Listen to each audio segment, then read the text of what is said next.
देखिए, देश में राजनीतिज्ञों का एक वर्ग है जिसको जनता बार बार नकार रही है और वो वर्ग देश में भ्रम फैलाने का काम कर रहा है। अरावली पहाड़ों की श्रृंखला को लेकर के जो विवाद अनावश्यक रूप से विपक्षी दलों फैलाया जा रहा है वो बिल्कुल भ्रामक है और झूठा है। कुल मिलाकर के 1,40 लाख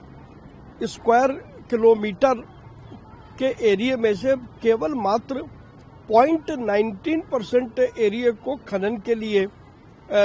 को अनुमति वाली व्यवस्था है और सुप्रीम कोर्ट ने भी सरकार के उस रुख की सराहना की है जिसमें अरावली पर्वत के संरक्षण की बात को कहा गया है।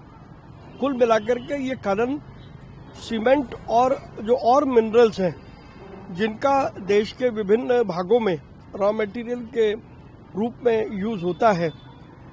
उसको लेकर के है। ऐसे में सच को छुपा करके और केवल झूठ फैलाना वो अपोजिशन पार्टीज की एक आदत बन गई है। बिल्कुल ये तथ्यों पर आधारित है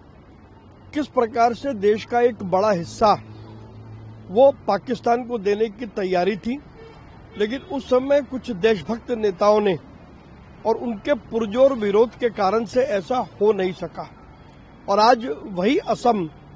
देश की शान है और जो प्रगति के पथ पर असम चला है पिछले 4-5 वर्षों के अंदर